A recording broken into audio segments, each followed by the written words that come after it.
So it's no secret that the channel has been moving kind of further away from reviews. That's not to say that reviews won't happen in the future, but you guys might have seen that educational video essay content has been really blowing up for the channel. It's clear the channel is moving in a different direction, and that direction is getting more attention, is more creatively fulfilling, and I feel like I'm educating much more than I would be if I was just doing proper audio reviews. So the channel is moving more towards education with a side of gear rather than gear with a side of education. But that being said, the Bon Iver video happened, that video blew up, relatively speaking, and there were still microphones that I was planning on reviewing that probably won't get a full review now. So let's talk about them here because there's some really cool microphones that you're really gonna like. First up is what you have already heard, the Lauten LS308. You remember the LS208? That is a large diaphragm condenser with as much rejection as a dynamic microphone. I basically said that unless you need an absurdly good amount of rejection, you should just use that microphone instead of a dynamic microphone. I think it sounds that good. That LS208 has a sibling, the LS308. It is a side address, large diaphragm condenser with more rejection than the LS208 did. It rivals and in many cases outperforms pretty much every dynamic microphone in terms of noise rejection, and it's a large diaphragm condenser. You can get up to 135 decibels too, so if you wanted to use this on loud guitars or a kick or anything like that, it's more than capable. So that sounds like the perfect mic, but there are some downsides that you have to consider. It is dark.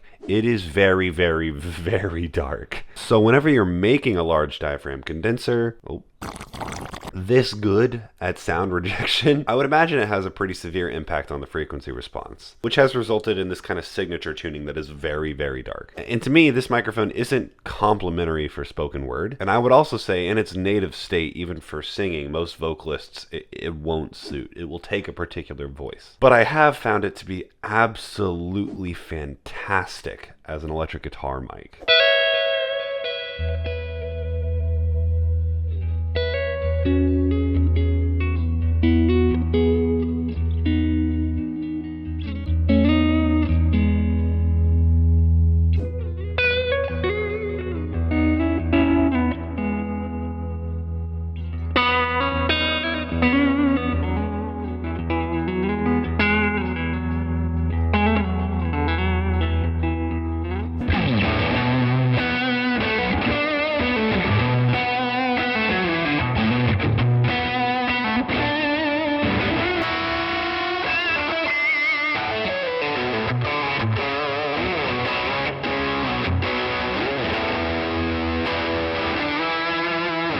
But scenarios like that are where the 308 shines. Scenarios where you're pressing it up to loud sound sources. That kind of thesis of a large diaphragm condenser that has the rejection of a dynamic, that's where I see this microphone kind of making that come true. And hey, it actually takes EQ really well. You don't get much buzz or self noise from it at all, which means you can kind of bring up that high shelf quite a bit without introducing that much noise floor. Here, I'll do the concluding statement with an EQ chain on so you can tell for yourself. So in conclusion, guitarists out there, this is the secret weapon that you can show your friends to show how you're different. Because I really don't think a lot of people have been turned on to this microphone, and a lot of people really don't know about it at all. It's incredibly special and it's very weird, and it is particularly very helpful for guitarists. So with that in mind, let's move on to the next mic.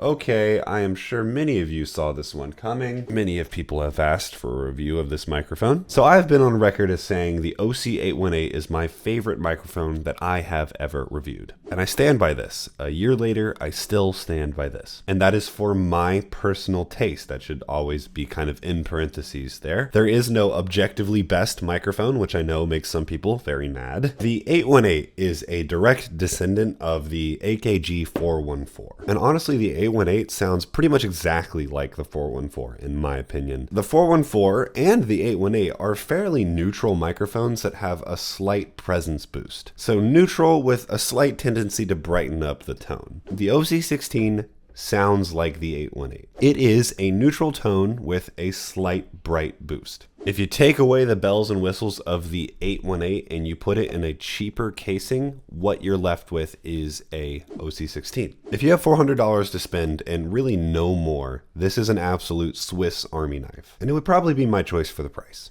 All right, next microphone. So if you've been on the channel long enough, you'll know that one of the biggest gripes I have with premium brands is they don't really know how to make affordable gear. The brands that have a generally cheaper price point do a much better job at punching up than the premium brands do at punching down, and I'll explain to you what I mean. I know I rip on the TLM 102 all the time, and genuinely, it is a good microphone. It's made in Germany, and they pay a lot of attention to detail, but it doesn't come with a shock mount. It doesn't come with a case. It doesn't even come with a bag you can put it in. This interpretation of making a cheap microphone makes the microphone very hard to use in a lot of unideal environments. Anyways, enough about the preamble. This is an example of a premium microphone brand bringing the price down effectively. The LA220 is a FET condenser microphone with multiple voicings that you can use, and at least comes with somewhat of a case. I could use this as a case. Comes with a custom shock mount. Yeah, it's just a whole lot of bang for your buck for $350. It does all of this with a sub 15 dBA self noise, around the same as like a TLM 102. You could use it for voiceover, and I wouldn't be uncomfortable with that metric. And it has that characteristic dark tone, that smooth dark tone that Lauten is kind of known for.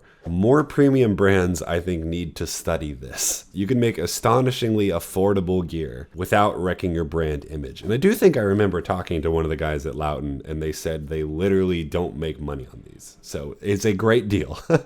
Look, in the few years that I have spent reviewing microphones, I think I can sum up my findings pretty simply. There are legacy brands and there are smaller brands made up of people that left the legacy brands. They probably left for a reason. And it really kind of seems like they took a lot of the passion and a lot of the really good ideas, and they did it themselves when they couldn't do it at these other companies. Trust the smaller brands made up of people that cared enough to start their own company. In my findings, Austrian Audio, Lewitt, and Lauten are great examples of this. Now, that's not to say I don't have microphones that I absolutely adore from some of these bigger brands, and not to say that they don't innovate as well. Shure and Rode are great examples. The Rode NT1 5th generation and the Shure MV7, I think, are great microphones that bring a lot of new innovations to the table. I am just seeing trends develop as I get more and more gear passed through these hands. Anyways, hope that was helpful, and I will see you again soon for some very exciting, very time-consuming content to make. Hope you enjoyed this in the meantime. Bye-bye.